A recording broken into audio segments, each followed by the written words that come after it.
Hi guys, my name is Olivia Tutu, the host of Unscripted with LIV, a podcast that will change your life. I'm talking about raw, relevant, yet relatable conversations with go-getters, trendsetters, and inspirational figures. Another week, another episode. Welcome back to my podcast channel. My name is Olivia Tutu, the host of this podcast. If you're new to the channel, do subscribe to the podcast. And if you've been a consistent listener or viewer, thank you so much for coming back again. Now, today I have one of the phenomenal persons we have in the country, if you ask me. He's a pastor, he's a CEO, he's an entrepreneur, he's a family man, a student, but most importantly, an incredible mind. I'm having a conversation today with Mr Sonny Zulu. Good afternoon. Good afternoon. How are you doing? I'm good. How are you? Very good. Thank you so much for allowing us in your space and for sparing time to be on the podcast. My pleasure. Now, I have a couple of questions that I'm going to ask before we start. Have you listened to my podcast? I have. I must confess, though, that I've not listened to a full interview that you have done, but I've seen bits and pieces of different people that you have been talking to. So the answer is yes. Bits of the podcast. Yes. Nice. Now, one of the things you said in one of your interviews I watched was growing up, you were an obedient child and you wished it was a little bit different. Why did you say that? Not completely different. So I was very obedient to everything. As long as, the person was either older than me, I was very obedient to my parents, very obedient to my teachers, and sometimes to my friends as well. And I never used to challenge. So sometimes somebody would tell me, Sonny, wait here, I'm coming. And I'll obey. And you will wait. And I'll wait. And I was so obedient to the point that even after I have waited and waited, if I've not been told to move, I'll say no. Sometimes my friends would say, come on, let's go. And I'll say, no, she said she's coming. Let's wait. And sometimes it really worked out good. But when I look back, I say, you know what? Some of those things I needed to have challenged.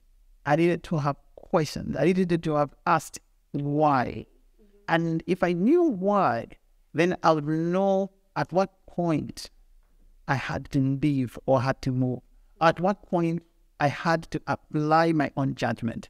So looking back, I would have done it differently. At what age did you then decide to say, you know what, enough of this, I will ask my why to know why things have been done the way they've been done?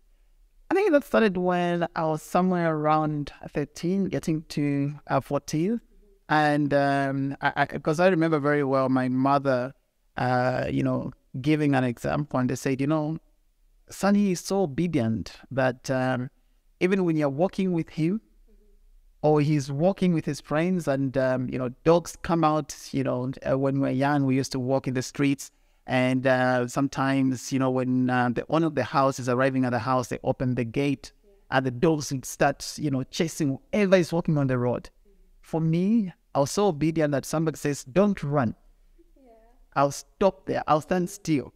My brothers would run and everybody else, my friends would run, and I would just stand there. And that's what I'm saying. Sometimes it worked out for me. Because you know what would happen, Olivia? When those dogs come in, they'll pass me. So you would actually favor energy? Exactly. And they'll chase the ones who are running, and they'll just be there. Nice. Now let's get back to the very beginning. Sure. Under a minute, how would you say Sonny Zulu is, your background, and basically everything before you became the CEO and the pastor and all the accolades you've collected to this day? Look, I can go for the full story, but I will try to summarize it the way I describe myself. I'm a leader who happens to be doing all those things that you've mentioned. I'm a leader who happens to be into banking. I'm a leader who happens to be a banker. I'm a leader who happens to be a student. I'm a leader who happens to be a business person. I'm a leader who happens to be a family man. Nice. Now, I have so many questions, right? I don't even know which ones to start with, but you started your career initially in mining, and then you later transitioned into banking. How did that happen? So when I was going to the University of Zambia, I went to the University of Zambia to do veterinary medicine. That's what I went for. Things changed. Obviously, there was a lot of influence from brains and so on. And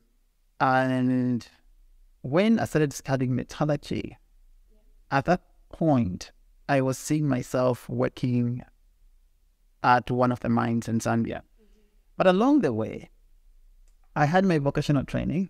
And it's funny, though, how I started changing my mind from doing mining. And I hope some people out there will not take offense.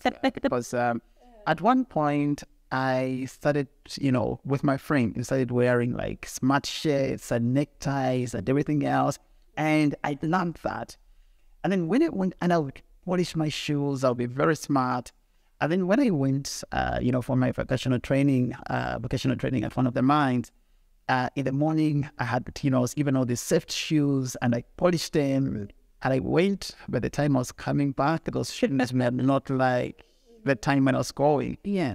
The following morning, I woke up, early in the morning, I was polishing my shoes and, trying to be smart. By the time I was coming back, things had changed. And when you're really working at the mines, by the time I was getting into my third, fourth day, the same way that I came back from work the last evening, the same shoes, not polished, not everything, because I realized this thing is not going to work. Yeah. And then I started getting used to that. I started getting used to, sometimes I think because of the stress and everything else, a certain language that is spoken at the mines, and I started getting into that. And I loved what I was doing, though. I really loved what I was doing. I had the opportunity to optimize the hydrocyclones at Konkola, plant. And that was my final year project, and I loved that. It was one of the, in fact, in the year, it was actually the best project. I still have it. I still love that. But then I started thinking to myself, what do I really want to do? Do I happen to be working at the mines because this is what I really want to do, or is because it is what I started? And when I now finished my first degree, I was looking for a job in the mines. But by that time, I was already working for a non-governmental organization. I must say I declined the offer. Yeah, I continued working with NGO. It was at that point, I think I was getting to be convinced that I needed to do something else. But when I was in my fourth year, that's when I applied to work for Standard Chartered under the management training program. They never called me. They only called me a little later. So if I know I've said, one may not be able to follow in terms of chronologically how this happened. So in my fourth year, I already started going to the mines to work in the plant. At the same time, I applied for the management training program. The time I was working for the mines, sometimes for like a 3 months period, the time the university was closed, I was in Chile. I worked for Konkola Copper Mines. And when I graduated, that is now when I joined the NGO.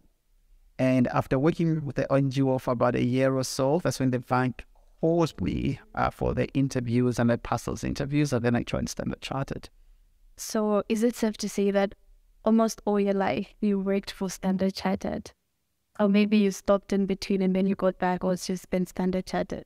After my first year with the NGO, I've been with Standard Chartered. So this is like my 20th year with Standard Chartered. You were appointed CEO in 2022, right? That's correct. Yeah. Before then, how did you rise to the top? Because there's probably somebody who's watching or listening right now and they say, okay, I see myself in Sonny Zulu and I want to be CEO. And sometimes we as young people, we just feel like you automatically get there, like things are just this smooth. You get a job and then before you know it, you're CEO. But I know it takes a full process. How was it like for you? First off, it's a very difficult thing to say, but I'm going to say it anyway. I know, like we have said, like with a lot of people that would say, I see myself in Sonny Zulu. And sometimes when people say that to us, we feel good, like somebody sees themselves in us. And for me, I push back and I say, please don't see yourself in me. I have my own journey. You have your own journey. And our journeys are so different because what I've come to believe, Olivia, is that God never makes mistakes. He places you in certain positions for a purpose, and He's preparing you for that purpose. And when you know and realize, you discover your purpose, you begin to appreciate the journey that you have been on. All those primary schools you went to are for a purpose. All those punishments you were getting is for a purpose. All those challenges, including bereavements that you may have experienced, it is preparing you for something. And all of us, our journeys are so different. So there's certain things that we can be able to pick from, people's journeys and from their lives. But when you take that, you come and apply it now in your own life, not exactly trying to replicate. So for me, when I started, I think I was one of those that was privileged to have been given, I was given some assignments that I had to work on very early on in the bank. And these assignments that I was working on had nothing, if you ask me, that nothing to do with banking itself, as in core banking. They had nothing to do with, the studies that I did at the University of Zambia, because at that time, when you go into natural sciences, you go into, I went into the School of Mines and I was studying metallurgy. During that time, I did all the difficult courses that you may think of. One of them that I think for me was very difficult at that time because of my background was when I started doing engineering mathematics. I started doing all these thermodynamics. I started doing all these complicated programs. I was like, okay, it took me a bit of time before I actually settled, because the school that I went to Hillside Secondary School in Jakarta. And when I came, so just a bit of background there. So I started my school from the Copper Belt. So there's a bit of, Copper Belt blood.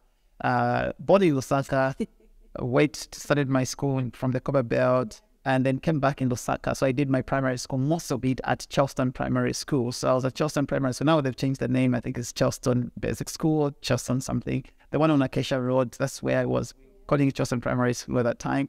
And from there, then I went to Chipata. So I did my secondary school in Chipata. The school that I went to was Hillside Secondary School. I was one of the first few, if memory serves me right, I was like the second student from that school to go to the University of Zambia. And when I came to the university, I was now meeting with people who were coming in from all these different, schools, DK, Hillcrest and everything else. They've done ADMA, never did ADMA and everything. So I was competing with them. It took me a bit of time to really kind of settle in. But when I settled in, I now began to, I must say that I think in my third year, I started now doing very, very, very well. First year, I kind of struggled. But in my second, third year, then now I got into my space and then now started it. So all those things that I learned, as complicated as they were, coming into the bank, I was not applying that directly, but I was applying that indirectly. Because a lot of the things that we study, they help us to know how to think through a problem, how to find solutions. It will not be exactly X equals X, Y equals Y, But then you should be able to deduce from the things that you have done to say, if now I have this challenge, how can I apply myself to find those solutions? And for me, I think in my early experiences at the bank, I think that is what I was doing. And that helped me to set a platform for people who may not have, I may not have been exposed to before, to begin to see the potential, to begin to see the talent. And I must say that people took risks with me in that they gave me opportunities. And it was in my hands for me to be able to explore, to demonstrate. And it's never easy because some of the work, Olivia, that one may be given, it looks like so repetitive, you can be very bored, but it's up to you to make it exciting and to pick a few lessons from what you are doing. out of those same things that are looking like, they're just wasting your time, you can actually come up and, demonstrate the capabilities that you have. Nice. Now, one of the things that I know for sure is that when you started out in the banking sector, you had the mindset of constantly trying to prove yourself in the most humble way possible, because I think you once shared of a story where one of your seniors was doing something and then they took a long time and then just went and did it. And how important then is it for young people to prove themselves whenever they're in their workspace, over their craft, their business? Because sometimes I think for the most part, when I'm talking to my friends, I'm saying, oh, I'm doing this, I wrote to so-and-so, and it's like, why are you constantly following with this app? Like, can just let it be. But I realize it's worked for you and for majority of the people that I've spoken to. So how important is it for young individuals, especially when we're getting into the corporate space, to constantly prove ourselves? I'm thinking about that question, and I'm actually thinking slightly differently about the question. If I can be very honest, Olivia, with you, I do not think that I was actually every day working towards proving myself. I think one of the things that all of us need to remember is that the time to prepare for your success starts before the opportunity avails itself. And I've seen this over and over. So for me, if you ask me, even the story you're talking about, I was enjoying myself. I was actually not working hard to prove myself. I was actually enjoying myself, because that story, I know a lot of people might probably not know about it, but I went into the bank and I was working in the back office, and somebody was trying to teach me how to copy and paste. And this is, I know that those who have been born with computers, they're like, what are you talking about? But for some of us that were born much earlier, and we only started using computers when I was at the university. Yeah. Copy and paste, it was like, this guy is really teaching me, this is how you do it, right click, do this and everything else. But that was not the time for me to learn that, because I had already learned that. And because I was prepared, when that was being given to me, I was actually having a great time. It's the same thing even with how probably I started my primary school. So, and all credits to my older brother. So, and I'll use this story just to, demonstrate, and I'll come back to the work part. So, I started my primary school sometime in Stand 2, like in June, July, if I'm not mistaken. My brother and sister were they wanted to watch a magic show. And they were too scared to ask for money from my dad. So what did they do? I was the youngest at that time who would go to dad. So they came to me and said, please, can you go to dad and ask for money for magic show? And I said, okay, on one condition. I'm coming for the magic show. So they said, okay, just go. Don't care, just go. So I went and I asked for money for 3 people. And I remember it very well. It was 20 ngwe, so 16 ngwe. And that gave me the money. And I went back, but then I had to go to school. So what did I do? I wore my brother's uniform. When we went to school, the magician was supposed to have performed at the assembly in the morning. And then the head teacher or deputy or something announced and said, oh, the magician is not coming today. All of you go to your classes. So which class do I go to? I didn't have a class. So I had to follow my brother to class. And when I sat in that class, everybody, I think there was one seat in front where there was nobody there. My brother was at the back. So the friend says, oh, yeah, go and sit there. So I sat there. And then the class was given to do some arithmetics, just simple mathematics. 1 plus box equals 7, 3, plus this equals that. And they were like 10%. I was just watching them because I had nothing to write. So when teacher notice came to me, very long story cut short, and teacher gave me a piece of paper and a pencil. She asked me whether I could write. I said, yeah. And I wrote.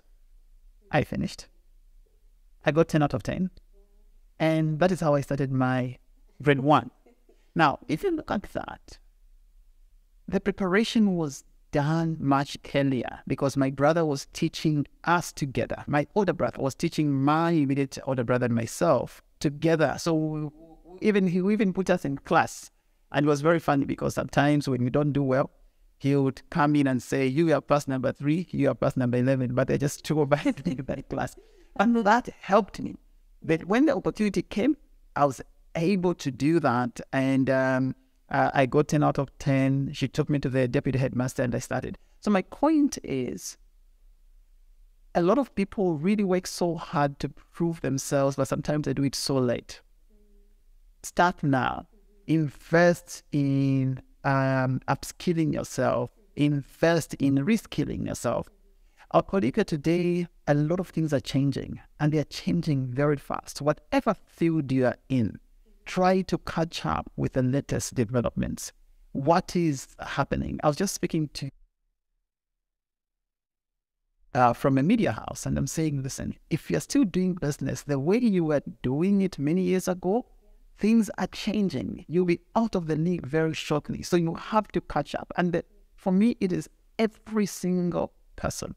Whatever you do, if you're in the music industry, what's the latest in the music industry? What are the new skills that are required? What is, and having the foresight, because there's what is happening today. And if you stay with what is happening today, you'll miss out on what is coming in the next few years. So for me, I think that is what has really helped me, and I continue to focus on that. Wow, nice.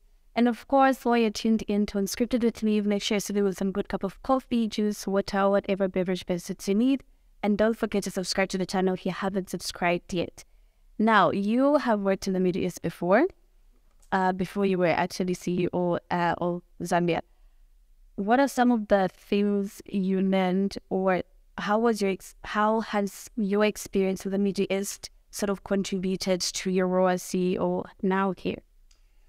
I learned a lot from Middle East, and I always had the intimation that I also took a lot there. So there's a lot that I learned from here that I took to the Middle East, and there are so many things that I learned from the Middle East as well. If I can pick a few, working in an environment where you are in the minority is never easy. And I've seen a lot of people failing to fit in. I think for me, what helped me is what somebody said to me, and I keep saying this and reminding people. And I say, everyone has got one brain. We all have different backgrounds. So sometimes you walk in a room and you find that you have got people of different backgrounds. You have South Asians, you have people coming in from the US, from Australia, and they all do things very differently. The pace is also different. The way people talk is also very different. Sometimes we mistake intelligence, with eloquence. And sometimes we think somebody is very smart when they're speaking very fast, or when they're speaking very good English, or when they are, very good at words. And sometimes we get intimidated because, your culture may not, be one whereby you're able to speak over somebody. And if you get in an environment which is very fast paced and everything is moving fast, I have seen it with my own eyes, with actual experience, where somebody who was very smart where they're coming from, they are top performers, you throw them in a very competitive environment, and all of a sudden, the spark is gone, and you start thinking like, what happened? This person, I'm not going to mention countries, this person in this country was like our number worst performer, was a superstar. But they're thrown in an environment where they fail to thrive. And when that happens, you begin to doubt yourself, like, is there something wrong with me? Maybe let me just go back home. I think for me, just knowing that, listen, it doesn't matter where somebody's coming from. It doesn't matter how they speak. It doesn't matter which university they went to and how long they've been staying in this country. We all have one brain. Therefore, I'm equal on this table. And acknowledging that there are certain things that I have that have been deposited in me that nobody in this table has. That then gives you the confidence to be able to play your game. And playing your game, Olivia, so you don't try and play someone else's game. You don't try and, compete with another person in their space. Because what you have, nobody else can compete with what you have. Because you're unique, you're different. So that helped me. And because of that, even when I was having opportunities of moving around the Middle East, moving around Europe, moving around Asia, whichever platform I had an opportunity to stand on, I knew and I had all the confidence knowing that I'm unique, I am different, and therefore I'm bringing myself, introducing myself as Sonny. Number two, I think one of the things that very critical is that when it comes to digital, it's very ageless. So it's not a question of, it's for the young people, the older people. It's everyone has to adopt. And when I say everyone, I mean everyone, because things are moving so fast. Government workers and employees and teachers and nurses and everybody has to adapt and to say, these are the platforms that we have. How can we do more with less? And I think for the UAE, it's one of the things that I actually picked up where they are using a lot of technology in almost everything. Everywhere, everything is almost interconnected, and that helps in driving productivity.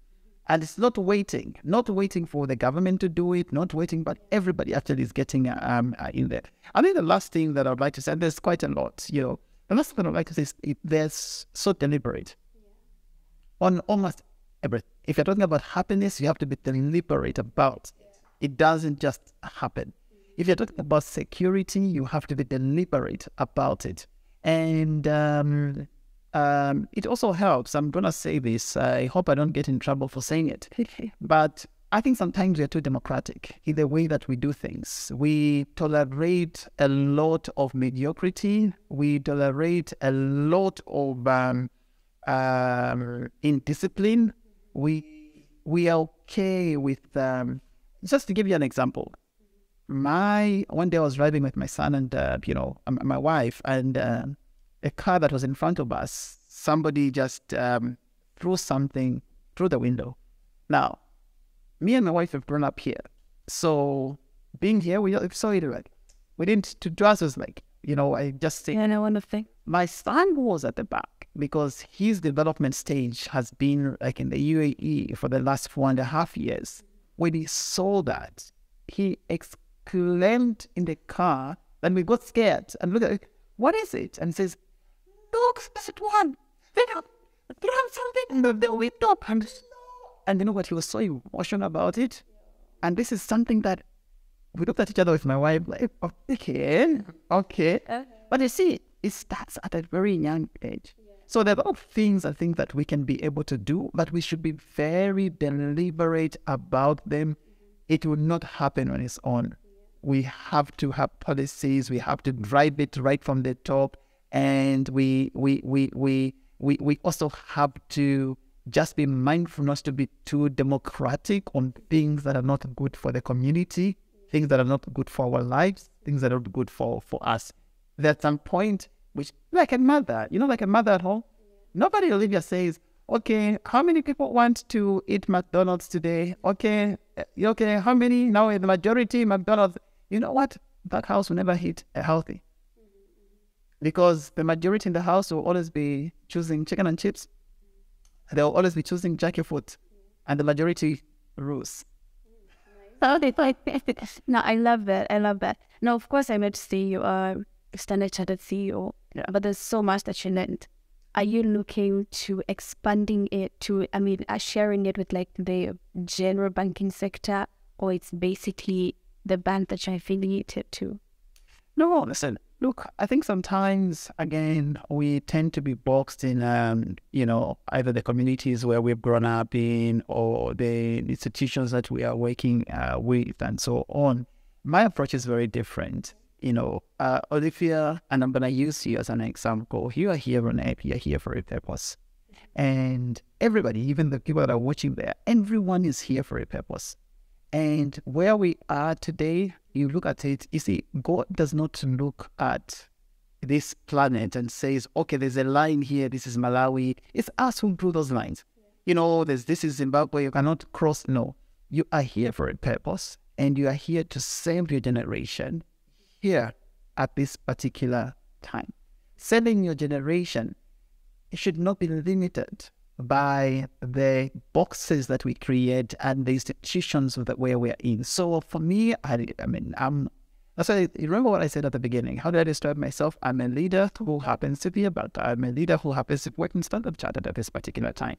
But my calling is beyond that. So if there's anything I can help in the industry, anything I can help in the community, anything I can help in Cambodia, anything I can help in New Zealand, Indonesia, I'm here, and that I've continued to do. And wherever I have an opportunity to lead initiatives, I do that. Whether it is in the community with the Bankers Association, with what one would term as competitors. And you see, we are all here to be able to serve our purpose. And by joining forces together, collectively, we make this place a better place. We make our country even a better country as well. Nice, I love that. Now, you're a pastor too, right? In fact, I wrote down, I wrote that. So you're a pastor, you're a CEO, you're an entrepreneur, a student, an author, a speaker, and many, many more things. How do you manage to balance out, being a pastor, because it's involving, it's demanding, and then you being a CEO here is also demanding, and you're a family man, and then you're a student, you have due dates, assignments, and all that. How does it all fall into place and work out for you? I don't try to balance. Okay. I think the balancing is boring. How so? I don't know whether, I don't know in your time, but in our time, as young kids, sometimes would go out and make our own. Remember that seesaw that maybe you guys, it was like the manufactured one. For us, it was like a plank that you just find. What is something? Yeah. Mm. And you know what? When you sit on that seesaw, it's actually exciting, right? So one goes up, and then this one goes down and up and down. And at some point, this idea of balancing comes into your head and say, okay, let's try to balance. And then the heavier person has to move a little bit inside, the lighter one has to move. Now the physics is coming into play. Yeah. So you try to balance it just to make sure that both of you are hanging. So at some point you move a bit. If somebody moves a little bit more, it goes down, and you say, hey, come on, move a bit, and everything else. And then, you do what? You balance. Yeah. After that, what happens? It becomes boring. You have achieved the balance then, and then you never realize it was actually not as exciting. The excitement is actually in going up and down, up and down, up and down. So the same thing. If you try to balance all of these things, you become mediocre. You become mediocre at home. You become mediocre because you're just adding a little bit for you to balance. Even at the office, you're just adding a little bit because you have to balance it. If you put more, then you're like, no, reduce a bit. You are mediocre at the office. You're mediocre in your academics. You're mediocre everywhere else. So, in the same way, you play on the seesaw. My approach is, when there's work to be done at the office, my goodness, I put in 150%. I know something suffers. But I know if there's an audit, I have to pass this audit. I'm not going to compromise on it. I'm going to put in everything. I can tell you, last week, I had visionaries at church. They came in. You know what I had to do? I took leave from the office because I had to be there. We had to do a lot of work, and I had to put in 150%. If it's my wife's birthday, I'll put in 150%. So that is how I look at it. When you want to get to the top, when you want to be an outlier. When you want to succeed, don't try to just be mediocre and just balance it with everything else. There are certain times when you have to put in far much more. I know this is not an easy thing to say, but I can tell you that I haven't seen many people who are 8 to 5 that actually successfully make it to the top. Those who do, they work very, very hard. And I have been privileged to work with very successful colleagues, and I have seen them work. I have seen how early they get up, how late they work, how they put in this. So, sometimes we think that it will just, happen, and we frown upon hard work. I'm not apologetic about it. I say one has to work hard. Yes, we work smart, but you also work hard. If you really want to distinguish yourself, you cannot be mediocre and just expect that things are just going to happen. You have to put in the hours. You have to put in the time.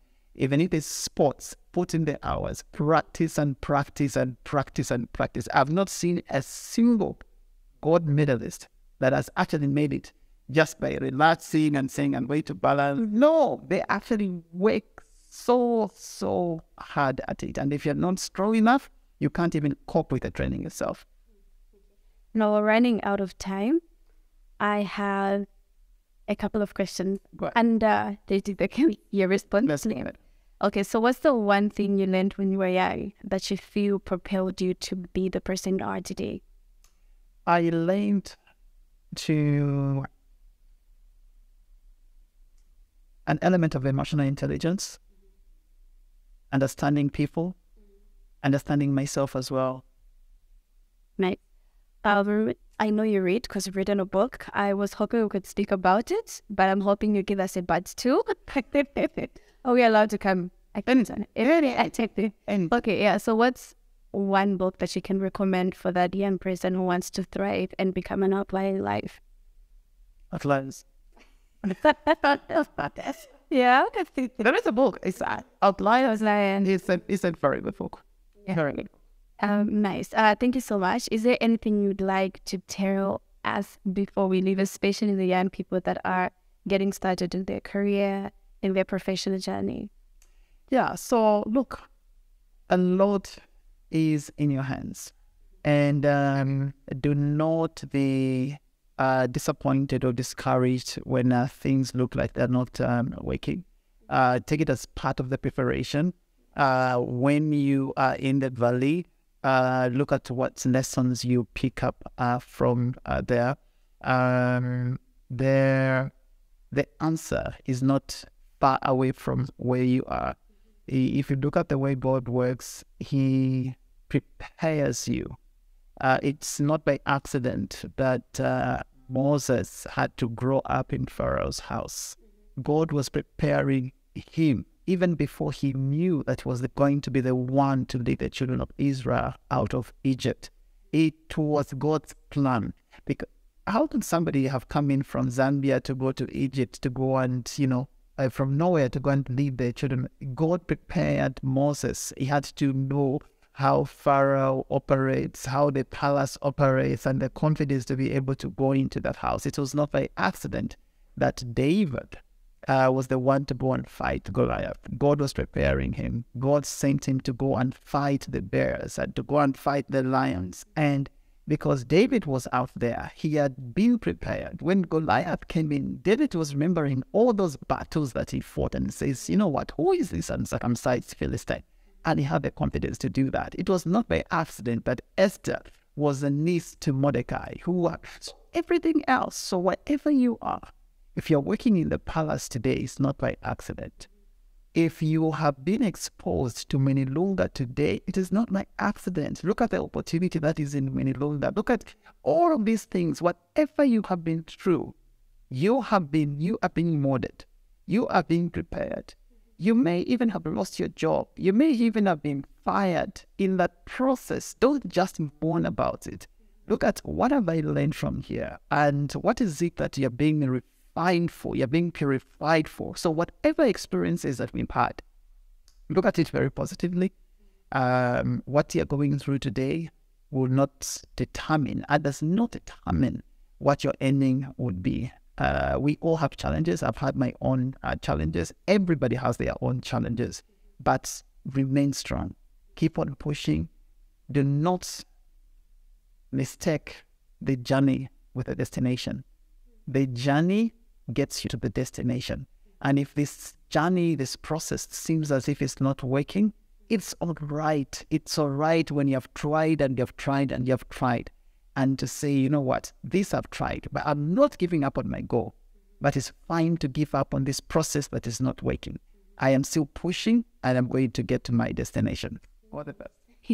Thank you so much. Thank you. Thank you so much for listening or watching up until the end. This has been Unscripted and Leave. And like I say, I'm going to sing again. I don't want to be known for them again, so I want to be known for them for and then for people, regardless of who you are. I love you, but God loves you more. And don't forget to subscribe. See you next week. Join LIV every Thursday at 6 p.m. Central African Time on Apple Podcast, Google Podcast, Anchor FM, and YouTube. Unscripted with LIV.